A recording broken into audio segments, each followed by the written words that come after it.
Salut à toi, bienvenue sur l'Instant Vertical, le podcast qui te ramène à l'essentiel. Ouvre bien grand tes oreilles, installe-toi confortablement et laisse les mots t'inspirer profondément.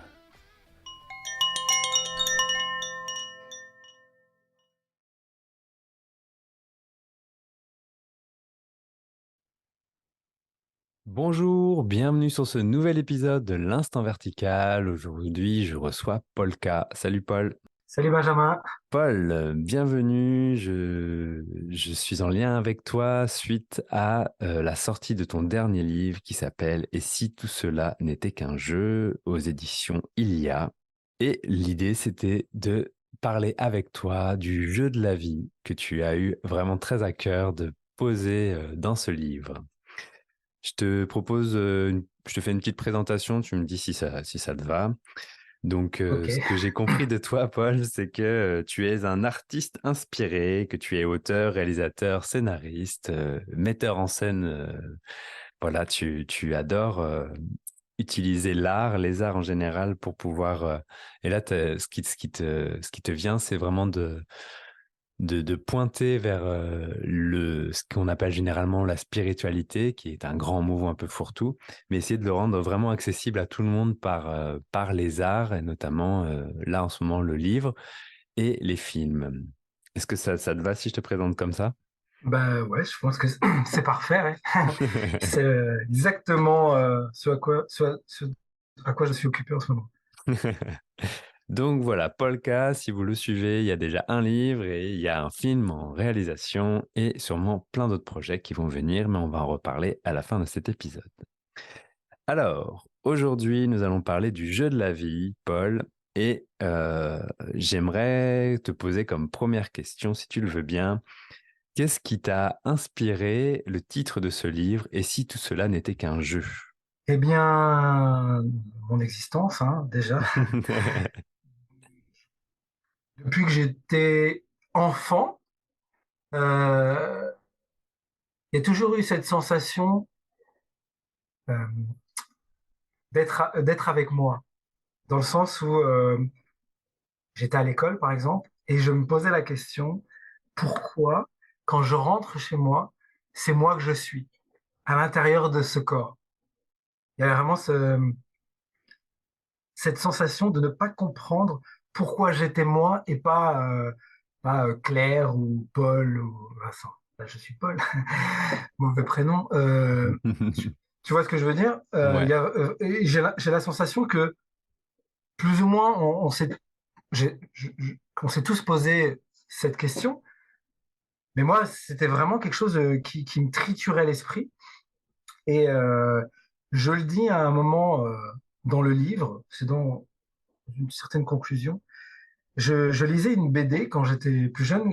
Je ne sais pas si tu connaissais Raran, le fils des âges farouches. Si, je pense qu'on est un peu presque même génération. D'accord. Et je suis tombé sur une case de cette BD. J'en parle dans le livre. Et cette case, en fait, elle n'était pas définie par le cadre des vignettes, tu vois, mais par l'œil du héros. C'est-à-dire qu'on avait vraiment euh, la case partait du regard tu vois, l'œil faisait la fenêtre sur la vie. Et on Hmm. voyait son corps, en fait, se définir, comme si on était lui. Et je sais que ça m'a marqué, j'en parle encore, tu vois, je t'en parle, je l'ai écrit dans mon bouquin, ça a surgi comme ça. Et c'était vraiment cette sensation, tu vois, quand j'ai vu ça, c'est cette sensation de me dire, mais c'est tellement familier, il y a vraiment quelque chose qui part de nous. Et je me suis dit, je vais faire enfin, je vais faire un livre, je vais essayer de dire, de secouer les gens, tu sais, de dire, mais regardez, regardez, regardez, on est comme dans un jeu. C'est tellement là, Hmm. il faut qu'on en prenne conscience, tu vois, parce que c'est une sorte de, je voulais porter une attention, en fait. Une attention sur quelque chose, pour moi, évidemment. C'est-à-dire que euh, l'idée, en écrivant, c'était aussi d'être obligé de mettre une attention encore plus prégnante sur quelque chose Hmm. en la montrant aux autres, mais on fait toujours les choses pour nous, on peut pas les faire pour les autres. Et donc, à travers ce livre, c'était vraiment explorer cette idée, parce que il n'était pas écrit, tu vois, je l'ai écrit très très rapidement. C'était vraiment un questionnement qui a émergé et qui a fait comme un ping-pong. Je ne sais pas si tu as déjà lu le livre Conversation avec Dieu. Si, si. Il y a eu un peu ce déroulé, mais pas pour les mêmes questions fondamentales. Ouais, C'est-à-dire que euh, le livre est presque une sorte d'autobiographie, mais on va dire romancée, dans le sens elle est transcendée, parce que ma vie n'est pas exactement comme ce qui a été écrit dans le livre, mais tu peux prendre, si tu prends par exemple le personnage d'Émile qui vient éclairer le narrateur, c'est comme si c'était euh, toutes les petites choses que j'ai mis en place, mais d'une façon compulsée en un mètre, on va dire. d'accord. Et l'idée, c'est que le narrateur rencontre cet Émile. Cet Émile lui propose le postulat la vie est comme un jeu vidéo, et que le narrateur lui dit, mais non, jamais de la vie, jamais la vie est comme un jeu vidéo, parce qu'un jeu vidéo, c'est comme ceci, comme cela. Donc, Émile va lui dire, OK, on se voit pendant une semaine, et pendant une semaine, on va éplucher tout ça. Bon, en gros, hein, Hmm. je résume. Et donc, il y a les questions qui se posent au fur et à mesure. Il y a les questions, et ça commence très simplement. À chaque fois, en fait, moi, j'avais la question qui venait, parce que j'avais envie d'essayer de me piéger, et en fait, tu vois, c'était vraiment, j'étais là en Hmm. train de me dire, OK, j'écris ça, et il y a une réponse qui émergeait à chaque fois. Et la réponse, elle émergeait, bon, je pourrais pas te dire d'où, et la réponse, elle était évidente, en fait. Hmm. Et donc, à chaque fois qu'il y avait une évidence qui se mettait, il y a une autre question, un level au-dessus qui venait. Ok, d'accord, tu m'as dit ça. Maintenant, je vais te poser ça. Hmm. Jusqu'à un moment où il y a eu la question ultime, c'est, mais dans un jeu vidéo, on meurt jamais. Là, je vais pas te donner la réponse. Mais c'était vraiment la question ultime, tu vois. La question Ouais, de, j'invoque l'immortalité. ouais. Parce que c'est vrai, tu vois. Et c'était assez drôle. En fait, le processus était assez drôle et très fulgurant. Dans le sens où c'est vraiment un livre qui a été écrit en. C'est compliqué de se replonger dans ce passé. Parce que c'est pas net, mais je pense que j'ai écrit le livre en 4 nuits, 4, 5 nuits complètes, tu vois. Hmm. Après, Ouais, il a été disons. retravaillé, Ouais. ça a été retravaillé, tu vois, affiné, tout ça, mais il y a vraiment eu 150 pages qui ont été, tu vois, qui sont sorties comme ça. C'était vraiment un ping-pong et je reviens demain et je vais, tu vois, il revenait demain, le héros. Je pense que j'ai fait un jour par nuit, on va dire, Hmm. à peu près. Et le héros revenait le lendemain avec, allez, maintenant, aujourd'hui, ça va être ça. Et il y avait Hmm. vraiment un plaisir, c'est-à-dire que je me laissais tomber le livre en me disant, ah, qu'est-ce que ça va être demain? Qu'est-ce qui m'attend demain, tu vois? Hmm. Et le personnage du héros que j'ai appelé moi, tu vois, c'est un M, comme si c'était le lecteur qui venait. Ah, quand j'ai écrit, je me mettais à la place du lecteur, à la fin, tout était mélangé. Et il y avait vraiment une excitation à se dire, OK, jusqu'où ça va aller, ce truc-là? Hmm. Ce qui n'est pas l'idée de la manière dont on écrit un livre, parce que généralement, même quand on écrit un scénario, il y a vraiment cette idée d'avoir une structure et de savoir où tu vas pour pouvoir mieux définir ton arc narratif, tu vois. Hmm. Là, c'était vraiment, mais où ça va se terminer? Comment ça va se terminer? Est-ce que je vais avoir assez de choses? Est-ce que ça va quelque part, tu vois? Oui, donc même l'écriture du livre était un jeu en soi. Ah ben oui, mais, mais comme tu sais très bien, euh, l'écriture du livre donc est un jeu, mais pour animer celui qui va le lire, à sortir du livre qu'il tient entre les mains, à se dire qui c'est qui me tient moi entre les mains, enfin, qui c'est qui tient le livre où je suis à l'intérieur entre les mains, qui est, et cette personne, c'est une partie de qui je suis, enfin, une partie, c'est peut-être la plus grande partie de qui je suis. Je suis la, je crois, enfin, ce qui semble être ce que je suis est une toute petite partie émergée d'un iceberg que j'ignore la plupart du temps, on va dire. Hmm. Et le fait du jeu vidéo, est-ce que tu pourrais nous préciser, enfin voilà, tu fais une analogie entre la vie réelle et le jeu vidéo. Est-ce qu'il y a, sans forcément entrer dans tous les détails pour pas nous spoiler le livre non plus, mais est-ce qu'il y a des exemples qui sont flagrants pour toi, on va dire, de voir qu'au final, les jeux vidéo ressemblent aussi à des choses de la vie réelle, si on les regarde d'un autre œil. Hmm, alors, on va dire que on pourrait commencer. Moi, je suis pas un spécialiste du jeu vidéo. J'ai joué quand j'étais jeune et ça m'a apparu intéressant, on va dire dans l'époque, parce que c'est quelque chose qui intéresse beaucoup de gens, le jeu vidéo. Autant les jeunes que les gens de notre âge. Il y a vraiment quelque chose qui s'est plus que démocratisé. D'ailleurs, le jeu vidéo a un marché qui est encore beaucoup plus grand que le cinéma à l'heure actuelle. Hmm. Euh, il y a le jeu vidéo à la première personne déjà. C'est-à-dire quoi, ouais, le personnage est première personne, c'est-à-dire on voit comme si on était le personnage, c'est ça? Voilà, il y a les mains, on va dire, il y a des jeux où on tire sur des gens, où on conduit des Hmm. voitures. Euh, et, euh, et moi, j'ai fait le rapprochement avec. J'avais lu. Non, En fait, quand j'ai écrit le livre, ce qui est assez drôle, c'est que j'ai eu une vision de personnages sans tête. Oui, c'est la vision sans tête de Glass Harding. Je ne connaissais pas à l'époque, en fait. C'est-à-dire que j'ai eu cette vision du jeu vidéo. Dans le jeu vidéo, on est ce qu'on appelle le first person shooting, je pense. Je crois que c'est FPS, c'est les jeux vidéo Oui, c'est ça. Hmm. à la première personne. Et un soir, donc, j'écris. Il y a eu vraiment ce Raon qui est revenu et ils me dire les jeux vidéo à la première personne. Le livre doit partir. Il y avait vraiment cette idée. Donc, j'ai commencé à écrire. Et le lendemain, je me suis levé et je me suis dit, il faut que je trouve quelque chose qui parle de ça. Hmm. Je suis allé et je suis tombé sur Douglas Harding. Et c'était vraiment, c'est vraiment venu s'assembler avec mon idée, tu vois.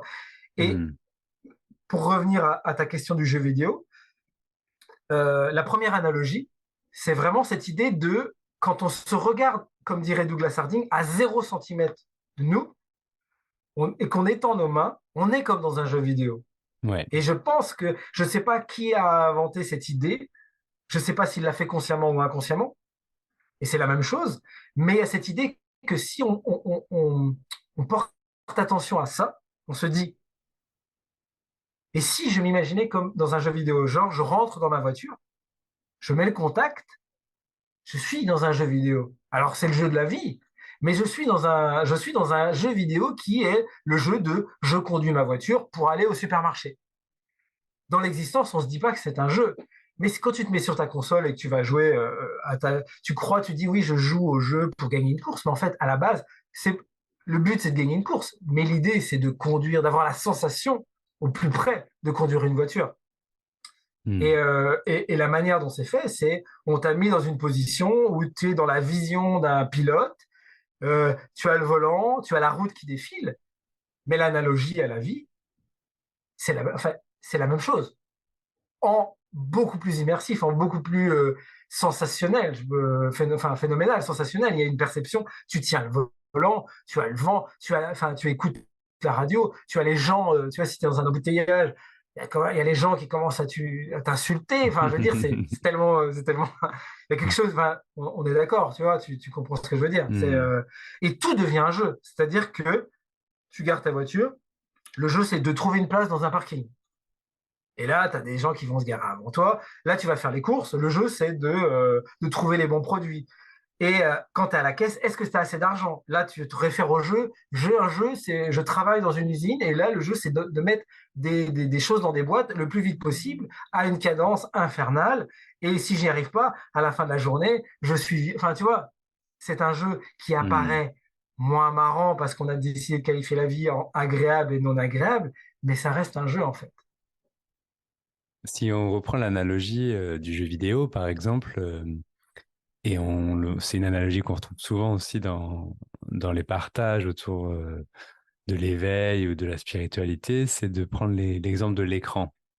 C'est-à-dire de voir la vie qui se défile sur un écran et quand on est dans un jeu vidéo, on est aussi en train de regarder l'écran, même s'il y a une dimension un peu plus active, on va dire, vu que dans le jeu vidéo, il y a des choix, des mouvements qui sont possibles par nos actions. Mais il y a une sorte de distance qui se crée entre moi et le personnage. Et si on pousse cette analogie où du coup tu évoques le fait que bah, la vie est un jeu, voilà, quand on remonte dans sa voiture, etc. Est-ce que cette distance, pour toi, fait partie aussi de l'analogie, c'est-à-dire de voir que la voiture se conduit, de voir que les courses sont faites? C'est évoqué dans le livre. Ouais. En fait, c'est vraiment step by step. C'est hyper Hmm. intéressant ce que tu dis. C'est-à-dire que le jeu vidéo peut même t'aider. Enfin, là, dans le livre, c'est à ça qu'il sert. On va dire dans l'enseignement, si j'ai pu exprimer ça Hmm. ainsi, c'est qu'à un moment donné, l'Émile fait comprendre au narrateur que le personnage qui est dans le jeu s'apparente au personnage qu'il est lui. C'est-à-dire que dans le jeu, s'il se met à la place de l'avatar dans le jeu, l'avatar dans le jeu croit qu'il conduit la voiture. Oui, Et c'est ça. Hmm. l'idée pour lui, c'est de prendre conscience qu'il est en train de conduire, de manipuler un avatar qui conduit une voiture. Et c'est dans ce sens que si, si on va plus loin par rapport à l'analogie du jeu vidéo, il est presque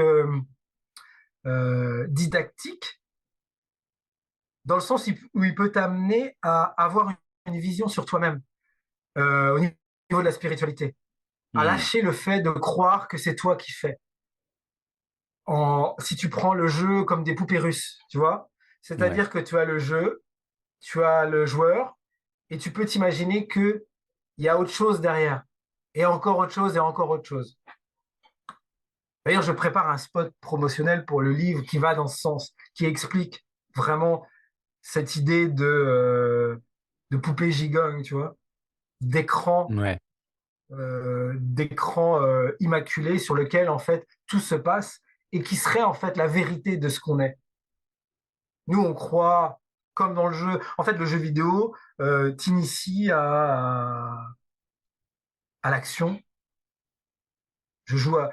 Euh, L'analogie, c'est que dans la vie, si tu pars à la base, à la base de ce qui est cru, c'est que dans la vie, on a la sensation d'être le corps qu'on est. Donc, de conduire une voiture, de s'engueuler avec sa copine, de décrocher un boulot, etc. Dans le jeu vidéo, quand on est plongé dedans, bah, on est le pilote de voiture, le combattant qui se bat contre des monstres, etc. Hmm. Oui, c'est ça. C'est qu'il y a une fusion totale. Sur le moment où, quand il n'y a pas la pensée qui se pose la question, qui suis-je ou qui prend ce recul, il n'y a aucune différence entre toi qui, voilà, tu es absorbé totalement par l'acte qui est en train d'être fait, même si c'est à travers un jeu vidéo. Au même titre que la vie courante, ouais. Ouais. Et c'est là que le jeu vidéo est intéressant, c'est que il est là parmi nous, tu vois. Tout le monde, la plupart des gens, je sais pas combien, la plupart des gens ont déjà joué une fois dans leur vie à des jeux vidéo. Il y en a qui jouent beaucoup, mais il n'y a pas l'attention de voir exactement ce qui est fait. Hmm. Et en portant l'attention, d'un coup, l'activité de jouer à un jeu vidéo euh, peut amener une autre perception de l'existence. C'est-à-dire que c'est vraiment un outil. Euh, euh, le- j'ai vraiment utilisé. En fait, au départ du livre, je me suis pas dit, tiens, ça va être si intéressant que ça. Mais il s'est avéré en fait que l'outil connu de tous est tellement quelque chose qu'on fait d'une façon inconsciente qu'en y portant un minimum d'attention, d'un coup, ça devient quelque chose qui met la lumière sur, sur de l'essentiel, on va dire. Hmm. Merci, Paul. Et peut-être aussi, c'est peut-être aussi un pont que, je sais pas, en t'écoutant, ça me vient, mais tu parlais tout à l'heure de scénario, d'arc narratif, et de se rendre compte aussi que parfois, dans la vie courante, En fait, c'est des scénarios qui se déroulent. Ça veut dire, on a évoqué en off tout à l'heure, mais que on a l'impression que tout est nouveau, mais qu'au final, s'écrit au fur et à mesure par rapport aussi à des choses dans lesquelles ça peut aller et à des endroits où ça peut pas aller, par exemple, comme dans un Ouais, scénario. C'est-à-dire que les conditions, les causes et les conditions qui sont réunies créent un, un espace dans lequel ça va aller, mais ce sera pas l'ensemble de l'espace qui peut aller, comme dans un jeu vidéo au final. oui, oui, oui, oui. Il y a quelque chose qui est amusant, qui peut être dit. Je trouve que parfois c'est un bon conseil quand on rencontre des gens qui cherchent des conseils pour alléger leur existence. Moi, Hmm. parfois, je parle de scénarios, de films, parce que comme les jeux vidéo, tout le monde a déjà vu un film, encore plus. Ouais. Et quand on voit un film, en tant que spectateur, si le film est bon, plus le film sera bon, mieux ça sera, plus on sera plus immergé dedans, on s'identifiera plus, par exemple, au héros. Et des fois, on revoit plusieurs fois le film. Mais on a toujours, si le film est très bon, on a toujours cette même appréhension. On sait ce qui va se passer, mais on a toujours cette même appréhension. Et si on aurait pu prendre, au lieu de prendre des jeux vidéo, on aurait pu dire que la vie est comme dans un film Hmm. ou comme dans un scénario. C'est-à-dire on peut choisir de prendre, même si on a dit qu'il n'y avait pas de choix, on peut choisir de prendre la vie de deux manières différentes. C'est-à-dire d'être le seul responsable, le personnage qui est le seul responsable des choix qu'il fait, et donc d'avoir une sorte d'anxiété, une sorte de lourdeur qui est toujours là parce qu'on a peur de faire le mauvais choix, et de se dire que le scénario est déjà écrit. Et ça fait aucune différence parce que de toute façon, au final, en tant que, en tant que personnage, euh, on peut pas avoir la preuve de ni l'un, ni de l'un ni de l'autre. Hmm. Donc de se dire que le scénario est déjà écrit et de choisir toujours la chose la plus légère, pour moi c'est quelque chose de, pour moi c'est un conseil c'est un conseil assez fondamental pour essayer de cultiver une certaine légèreté, de se dire, OK, de toute façon, que je prenne à droite ou à gauche, le seul choix que j'ai dans mon existence, c'est d'accepter le choix que je fais à chaque fois. Donc, Hmm. je vais pas essayer de triturer euh, l'existence, de triturer, tu vois, d'imaginer que j'ai un quelconque pouvoir en fait sur la vie avec un grand V, mais je vais essayer juste en fait de me faire du bien à chaque pas que je fais, en imaginant que ce qui s'écrit au fur et à mesure était déjà écrit depuis toujours, malgré le Hmm. fait que je pense que je l'écris, parce que j'ai le choix. En apparence, j'ai le choix de faire un pas à gauche ou j'ai le choix de faire un pas à droite. Tu comprends ce que je veux dire? Oui, oui, oui.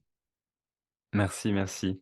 Et une autre question du coup, comme si, qui est plus sur ta démarche globale, donc que tu me partageais, au final, de vouloir t'adresser vraiment à tout le monde comme une sorte de volonté de vulgariser, c'est-à-dire d'utiliser un langage qui est pas forcément galvaudé ou qui tourne pas dans certains milieux, comme dans le milieu, je sais pas, de la non-dualité, on retrouve vite les mêmes mots et que tu t'adresses vraiment à tout le monde. Est-ce que tu pourrais, voilà, je suis très curieux, est-ce que tu pourrais nous en dire plus sur cette volonté de partir de là où les personnes sont? Voilà. Alors, je ne sais pas si c'est une volonté, hein. J'ai l'impression que c'est quelque chose qui est fluide, hein. Parce que je Hmm. me suis essayé, hein, je me suis essayé à des petites choses de conférences, etc. Des choses qui n'ont pas forcément fonctionné d'une façon adéquate. Mon envie, mon envie part de moi dans le sens où j'étais moi-même très hermétique à l'idée qu'il y a quelque chose de plus grand, qu'il y a quelque chose de plus grand que moi et quelque chose qui finalement dans la non-dualité, parce que c'est ça, pour moi, c'est la non-dualité, c'est ce qui régit l'existence de Paul, on va dire. Et je trouve ça, il y a quelque chose de tellement magique que j'ai la sensation et j'ai l'envie de partager ça, mais sans en avoir l'air de rien. C'est ça ma volonté. C'est-à-dire que aller d'une façon qui serait trop frontale, pardon, sans être trop frontale. C'est-à-dire que il y a quelque chose dans l'époque qui fait tellement peur dès que ça sort un petit peu de des sentiers qui sont rabattus, c'est-à-dire moi les sentiers de l'époque, que la vulgarisation, mais presque à outrance, c'est-à-dire prendre, euh, bah, par exemple, le jeu vidéo, j'ai la sensation que c'est mon dada, on va dire. Et l'idée pour moi, c'est de trouver les différents médias pour m'adresser au Mhm. plus large public possible. Dans le sens où Mhm. bah, le livre, je trouve que c'est un média fort qui revient. J'ai l'impression qu'il revient et qui plonge vraiment celui qui le lecteur est plus pris que dans un film qui est devenu un petit Mhm. peu qui est devenu, tu sais, bah, on regarde des films sur des téléphones, on regarde des films un peu, ça tourne en boucle, c'est presque de la bande passante. J'ai envie de passer par le prisme du théâtre aussi, Mhm. écrire un prochain film par le théâtre. Et cette volonté, c'est de donner alors, c'est un peu bizarre de dire ça parce que j'ai l'impression que c'est ce qui est, donc ça va être en totale contradiction avec ce que je t'ai dit avant, tu vois, dans le sens où il y a quelque chose qui est déjà écrit et donc c'est moi qui joue, on va dire que voilà, c'est moi qui joue au jeu de je suis un auteur qui va me faire croire que je vais vulgariser quelque chose pour amener encore plus de gens à sortir d'un enclavement dans lequel on est enfermé. Tu comprends? Ouais, ouais. Euh, je sais que je suis pas dupe de ça. Donc si je peux pas, en fait quand tu me poses la question, j'ai l'impression qu'il y a une espèce de paradoxe infernal qui se met dans ma tête en me disant mais si je dis que je fais la volonté, je suis en train, il y a une espèce de bug qui se fait. Mais Mhm. voilà, je vais jouer j'ai trouvé mon jeu. À une époque, je manquais d'humilité, je voulais tout faire et en même temps, j'avais envie de faire ce que les autres faisaient parce que j'étais envieux et c'était pas forcément ce qui était approprié pour moi. Aujourd'hui, je me suis dit, je vais m'amuser à être un auteur, je vais m'amuser à raconter des histoires.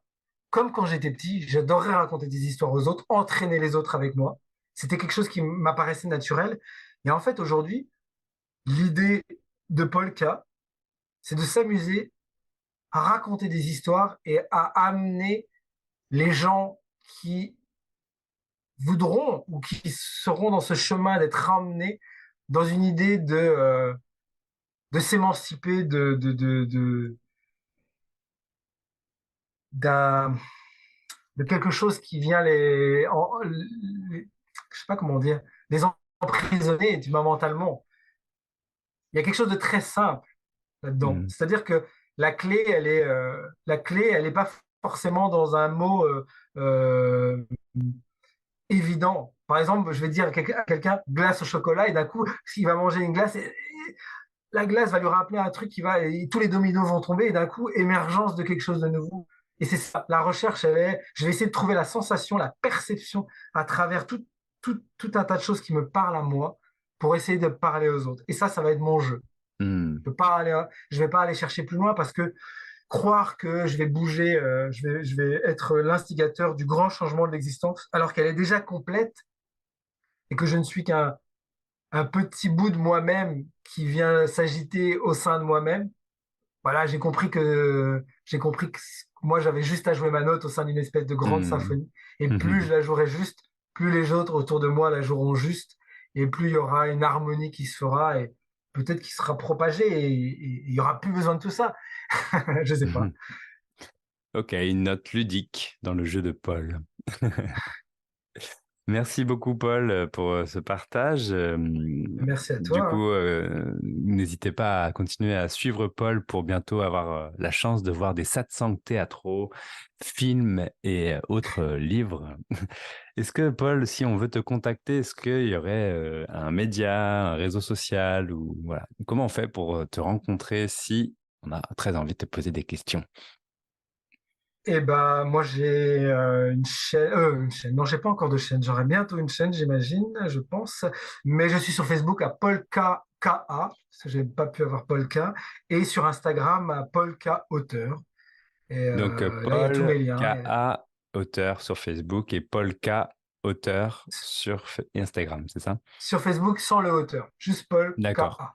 d'accord, Et ça là, marche. à partir de là, il y a moyen d'avoir mon mail, il y a moyen d'avoir tout ce que les gens Oui, voudront. on peut te contacter via Facebook et Instagram, du coup, par des messages privés et commentaires, etc., etc.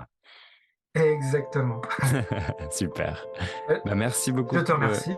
Paul, pour cette rencontre et ce joyeux échange sur l'univers du jeu vidéo. Et je pense que le titre de cet épisode, ça va être le jeu, entre parenthèses, vidéo de la vie. Je sens que c'est ça qui me plaît.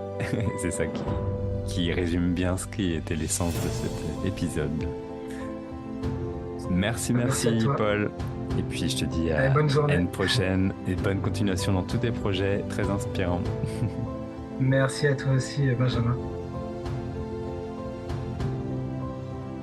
Merci de votre écoute. En attendant de vous retrouver la semaine prochaine pour un nouvel épisode, je vous invite à retrouver l'Instant Vertical sur les réseaux sociaux, Instagram et Facebook, et à plonger dans ce silence infini, dans la verticalité de l'instant.